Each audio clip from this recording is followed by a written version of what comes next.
Okay, probably I wrote a kind of a section of Mit Uli Duco. Probably you are already aware of that. The Mit the Scholar, was the renowned scholar and prophetic activity.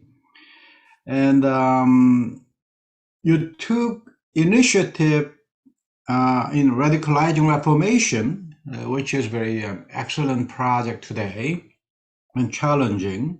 And you continue to carry on such a significant project from the material perspective of liberation for life in just relationship in regard to secular colonialism in Palestine and global political economy. It's a very excellent connection from the Reformation theology and to that kind of humanitarian problem, not merely humanitarian problem, but also theological problem regarding the land, promise in Palestine. So first, regarding prophetic theology and radicalizing Reformation project, my question is, you have published the bilingual book series titled Radicalizing Reformation with 7 volumes. It is concerned with the general crisis of life today and committed to emancipation. What new frontiers do you approach or even cross in this provocative project? Thank you for that question, and thank you for that opportunity to talk to each other and dig into these important questions. The project Radicalizing Reformation, just to have a little historic perspective also, emerged when we saw how the churches, particularly in Germany, were missing that opportunity of 500 years of Reformation by just looking at it from the market perspective, how to marketize the Reformation and make a kind of happening out of it, without looking really at what could be done with this kind of quincentenary. And so we asked ourselves, what would be a kind of authentic way to respond to the Reformation in this particular situation? And number one, we said it was important for the Reformation to go back to the roots. And of course, roots is radix, and therefore we use that word game, radicalizing, going back to the roots. And the second, and that means we cannot talk about Reformation without referring it to the Bible. And then, of course, Luther was always saying, it is not the litera, which is the important thing, but viva vox evangelii. That means reading and preaching of the Bible always has to be contextual. And therefore, we formulated this project, Radicalizing Reformation, provoked by the Bible and today's crises. Because, of course, crises are very evident, and even now more than in 2010 when we started the project. We can talk about this if you wish in more detail. But first of all, to show the kind of argument, the kind of formation of this kind of project. Now, and as the Bible is for us the key source of liberation perspective, therefore, of course, all of our 5 volumes were related to this kind of liberating perspective. in relation to justice, in relation to mammon, in relation to political economy in a broader sense, in relation to the question of war and peace, violence and non-violence, and also then in terms of how can the church become an instrument of liberation. So that was the 5th volume. So that was the period until 2010 to 2017, the year of the Jubilee. And then we said, now how to move from the basic perspectives to concrete struggles today in which this perspective can be made relevant. And of course, you remember we had one of the concrete essays already in Wittenberg at the final international conference on justice in Palestine, Israel, Palestine. And so, together with 3 Jewish friends, we developed that perspective, and 3 Christian and 1 Muslim. So interreligious. So we called the volume we published Religions for Justice in Palestine, Israel. In this whole perspective, and therefore this subtitle was Transcending, what is the English? Transcending, in Germany, it is Transcending Luther's anti-Semitism, anti-Judaism, transcending Luther's, I mean, in English, I think it's... transcending the negation of the other? Yeah, negation of the other, right. You are right, yes. So it was different, the title was different in Germany, but it was showing, yes, that in terms of crises, Luther also missed in some of those crises, dealing with those crises. We cannot go into detail now, because, of course, in the beginning, he was more friendly to the Jews, hoping for their conversion with the new gospel. But as he was disappointed, then he came to this traditional, imperial, anti-Judaism with terrible consequences, because even Hitler used Luther for his, I mean, destruction crimes in terms of the Jewish people. So, but in the present situation, of course, when we touch that issue, the crimes of the state of Israel in relation to the Palestinian people, then, of course, there is a big imperial coalition from the United States and Germany to Israel itself. I mean, simply trying to clap down on everybody who is raising these issues. Because imagine, I mean, now when Russia invades Ukraine, in a matter of days and weeks, the whole Western world is up in arms, delivering weapons, making sanctions, mobilizing the International Court of Justice, whatever you have. Now, 55 years, Israel did this to the Palestinians. Why is the West silent up to now? And why are the German churches, I'm not talking about the US churches, so reluctant to touch that issue? So therefore, it is I mean, in this double way, Luther's crimes, I mean, Luther's criminal thoughts helping to commit crimes against the Jews on the one side,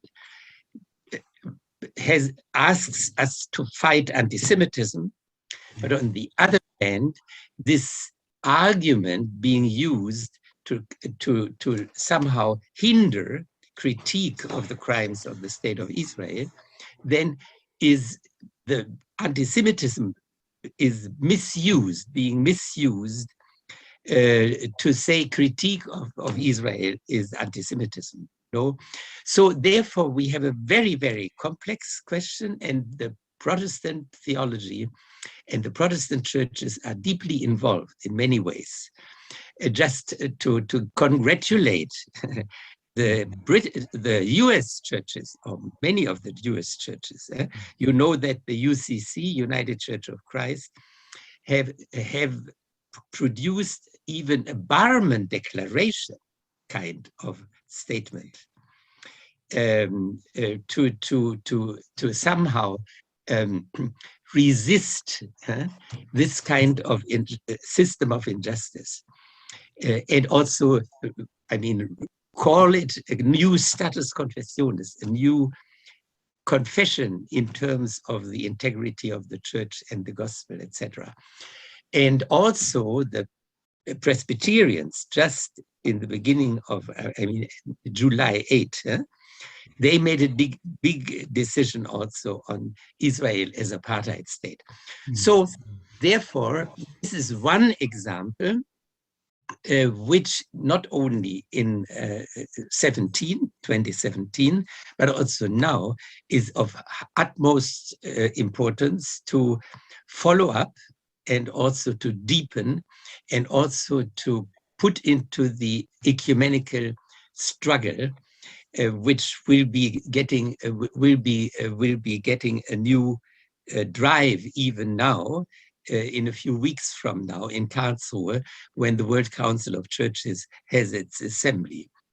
So, I mean, that is just one example, very briefly, or perhaps it is already too long.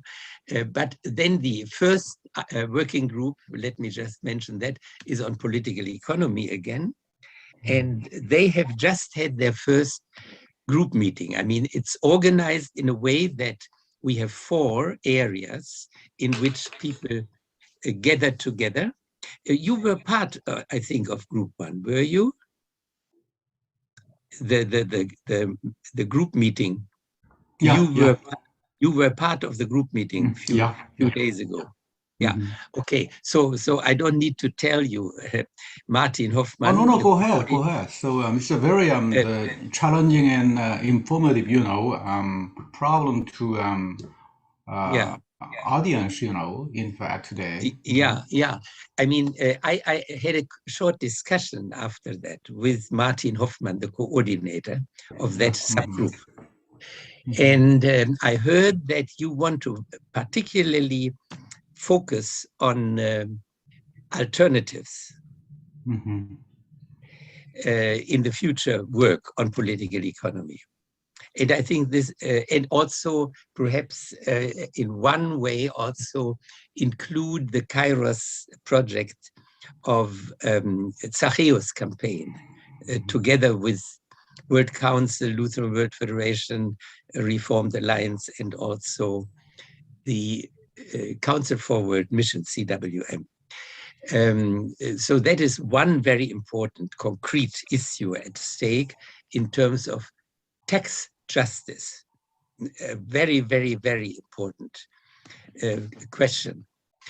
But what I suggested was also to look into another question in terms of the alternatives. I don't know whether you have seen the book of Franz Hinkelammert, the Latin American liberation economist and theologian, who wrote a book on criticizing again the modern ideologies. And his main thesis is that by making the utopia, the utopia of a self-regulating market on the one side, and also the counter utopia of the really existing socialism, in just doing away with market and money, is what he calls transcendental illusions. If you make those regulative ideas in Kant's language, if you make those regulative ideas a kind of goal to be implemented step by step, then you fall into this illusion. And it's very dangerous, because then you become totalitarian, as we see with the market and also with Stalinism, etc. Mm-hmm. So therefore, his conclusion is, if we want future alternatives, then we need to look at those in terms of intervention into the market. Intervention, political intervention into the market. Now, my suggestion to Martin was, and to your group, and I can send, I'm writing about this just now, and I can send you later a paper for a seminar in Lucerne, Switzerland, is the following. If you want to, in terms of systemic change, intervene into the market. You see, we need systemic change, because the capitalist system is making growth obligatory. And that means it will kill the earth. It will kill the life conditions for humanity. You can see with the heat, we have 40 degrees Celsius today. I don't know whether you realize what that means, 40 degrees. Today, here in my place, it's the hottest day, and yesterday was the hottest day in France. So going on with accumulating capital and therefore having necessary growth in the economy will kill humanity. So that means, if that is not a crisis to address, and what would be alternatives? Alternatives would be to withdraw from the market the profit orientation, the capital accumulation drive as the guiding principle. Now, how can you do that? How can you do that? And you can't simply do that, so to speak, from case to case. You need to develop a strategy. And my proposal for a strategy is to identify what we call in German Drehschrauben, which means, I mean, or like in a train system, the traces, then have a mechanism to go into one direction and the other direction. I don't know how you I don't know. Okay, the German again, German term again. You the German is Drehschraube, oder yeah, Drehschraube. That means, so in a system you have a central point from where you can, if you change a little bit, then it has big consequences. Now, just to give you, I don't know what the English word is. It's just kind of Zachswang, it's continue to affect each other in that capitalistic system. No. The question is, where are points, decisive points, decisive forcations or whatever? I mean, decisive points where you can influence a whole set of just like consequences. a tipping point. Like I give you example. Yes, I have 4 to 5 examples. The one is property. You can't get the profit system changed without entering the issue of alternatives to the present property order. To make it very practical, now we have a complete privatization of basic needs, services and goods. All private,